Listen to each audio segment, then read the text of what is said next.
might be thinking, these two circles are not equal. I repeat, these two circles are not equal. One is in fact larger than the other. What I need you to do is determine which one that is. So, please raise your hand if you believe the blue circle is larger than the red. All right. Please raise your hand if you believe the red circle is larger than the blue. All right, very good. Now, before I said anything about these two circles, what was your first instinct?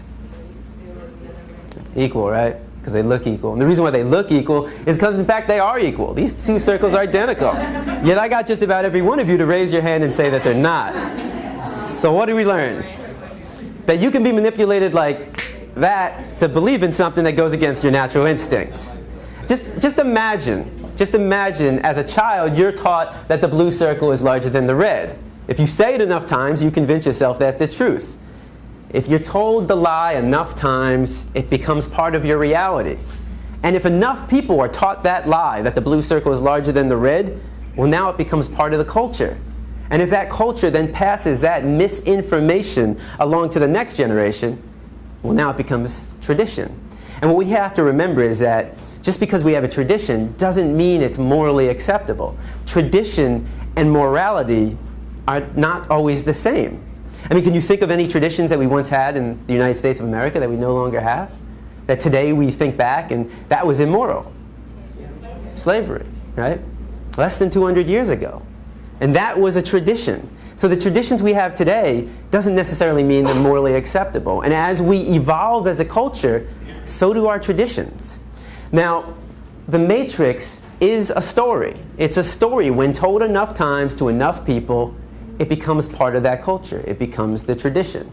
And this story is being told over and over every day. They took the trees, our fruit trees, and then sold us back the fruit. They took the water next, the rivers, the rain, the springs that fed civilizations for thousands of years. They took the water, bottled it, and sold it back to us.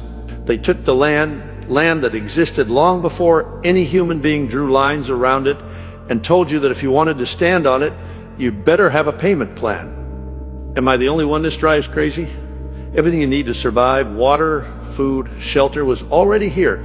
Nobody created it, but somehow you were born owing for it. And why does a free life sound like such a crazy idea? Why does simply existing without debt, without bills, without permission, why does that sound like a fantasy? Who the hell convinced us that this is how it's supposed to be?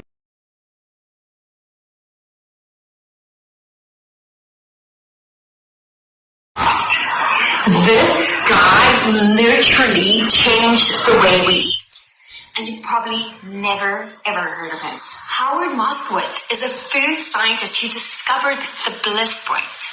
What's that, you ask? Well, it's the exact balance of sugar, salt, and fat that makes food so delicious you just can't stop eating.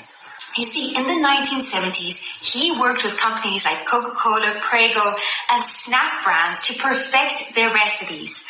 Not just to taste good, but to hit that craving trigger. Think about it. That perfect amount of sweetness in soda, that is no accident. That's the bliss point at work. Think about when you eat Oreos. You just cannot stop. But here's the catch. These foods are designed, they're engineered to make us crave more. It's not just about taste.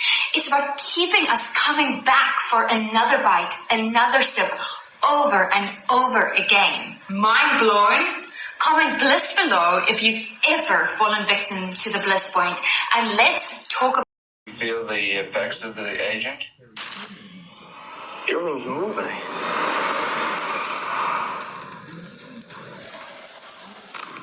Delirium was produced experimentally.